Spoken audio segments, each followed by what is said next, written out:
இன்னொரு தகவலை சொல்கிறேன், தெரிந்து கொள்ளட்டும் நாட்டு மக்கள். திராவிட மாடல் அரசு எவ்வளவு கேவலமான அரசு என்று. இந்த வழக்கு 10ஆம் தேதி உச்சநீதிமன்றத்தில் விசாரணைக்கு பட்டியலிடப்பட்டது.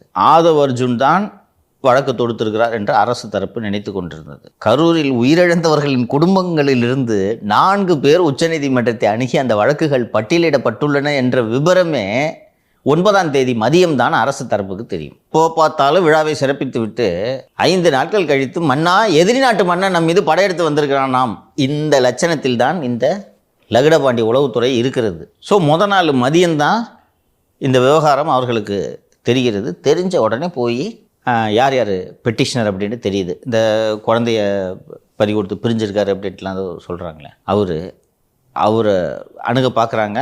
அவங்க கேஸ் போட்டு போய் அப்படின்ட்டாங்க. இதர 41 பேரோட குடும்பங்கள் இருக்குல்லவா, அந்த குடும்பத்தினரை அணுகி விஜய் மீது கொலை வழக்குக்கு புகார் கொடுங்கள் என்று உளவுத்துறை சார்பிலும் காவல்துறை சார்பிலும் அழுத்தம் கொடுக்கப்பட்டிருக்குது தெரியுமா?